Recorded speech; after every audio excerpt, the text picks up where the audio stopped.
আসসালামু আলাইকুম। আমন্ত্রণ বাংলাদেশের সংবাদে আপনাদের সাথে আছে আমি নাজাত শাহিন আহমেদ। সদ্য নিয়োগ পাওয়া প্রধান নির্বাচন commissioner K M Nurul Huda ও 4 নির্বাচন কমিশনারের শপথ গ্রহণ আজ বেলা 3টায় সুপ্রিম কোর্টে জাজেস লাউঞ্জে ইসির সদস্যদের শপথ পাঠ করাবেন প্রধান বিচারপতি এস কে সিনহা। নির্বাচন কমিশন সচিবালয়ের পরিচালক এস এম আসাদুজ্জামান মঙ্গলবার সাংবাদিকদের এই তথ্য জানান। শপথ নেওয়ার পরপরই গণমাধ্যমের সাথে কথা বলবেন তারা। বিভিন্ন রাজনৈতিক দলের সঙ্গে আলোচনার পর সার্চ কমিটি গঠনের মাধ্যমে গত 6 ফেব্রুয়ারি নতুন ইসি গঠন করেন রাষ্ট্রপতি আব্দুল হামিদ। সাবেক সচিব কে এম নুরুল হুদাকে প্রধান নির্বাচন কমিশনার করে 5 সদস্যের ইসি গঠন করেন তিনি। কমিশনের অন্য 4 সদস্য হলেন সাবেক অতিরিক্ত সচিব মাহবুব তালুকদার, সাবেক সচিব রফিকুল ইসলাম, অবসরপ্রাপ্ত জেলা ও দায়রা জজ কবিতা খানম ও অবসরপ্রাপ্ত ব্রিগেডিয়ার জেনারেল শাহাদাত হোসেন চৌধুরী।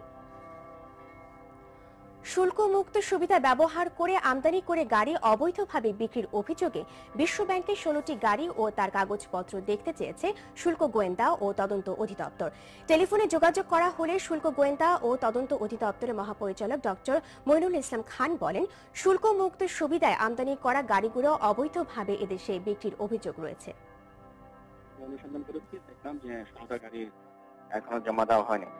তার মানে হচ্ছে এখানে কাস্টমস আইন এখানে ভঙ্গ হয়েছে। তারা স্থানীয় বাজারে বিক্রি করে অধিকাংশ দেশ ত্যাগ করেছেন। আইনে বলা আছে যে কান্ট্রি ডিরেক্টর যে কোনো ট্যাক্স লায়াবিলিটি যদি হয় তাহলে সেটা তিনি নিজে দায়িত্ব নিয়ে শেষ করবেন।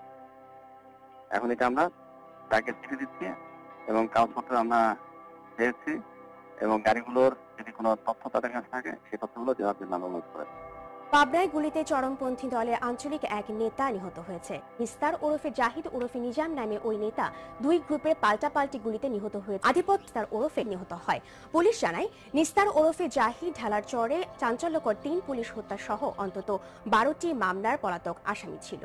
সদ্য পদত্যাগ করা যুক্তরাষ্ট্রের জাতীয় নিরাপত্তা উপদেষ্টা মাইকেল ফ্লিনের সাথে রাশিয়ার যোগাযোগের কথা আগে থেকেই জানতেন প্রেসিডেন্ট ডোনাল্ড ট্রাম্প, জানিয়েছে হোয়াইট হাউস। অভিযোগ মাইকেল ফ্লিনের বিরুদ্ধে।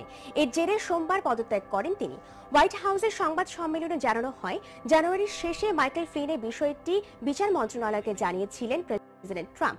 এর প্রায় 3 সপ্তাহ পর আস্থাহীনতার কারণে তাকে পদত্যাগের নির্দেশ দেওয়া হয়। ট্রাম্পের শঙ্কা ছিল, ফ্লিন মার্কিন জনগণ ও সরকারকে হয়তো ভুল পথে পরিচালিত করতে পারেন। এদিকে ফ্লিন তদন্ত শুরুর আহ্বান প্রতিনিধি ভিডিও তদন্তের অনুরোধ জানিয়েছেন তারা। খেলার সংবাদ, কাতার ওপেন টেনিস। মেয়েদের কাতার ওপেন টেনিস থেকে প্রথম রাউন্ডে ছিটকে পড়েছেন ইয়েলেনা ইয়াঙ্কোভিচ। রুশ কন্যা আনাস্তাসিয়া পাভলিচেঙ্কোভার কাছে সরাসরি সেটে হেরেছেন সাবেক নাম্বার 1 সার্বিয়ান তারকা। টেনিস কোর্টে সেই দৌরাত্ম আর নেই ইয়েলেনা ইয়াঙ্কোভিচের। ফর্ম হারিয়ে র্যাঙ্কিং এর 50 নম্বরে নেমে এসেছেন সার্বিয়ান তারকা।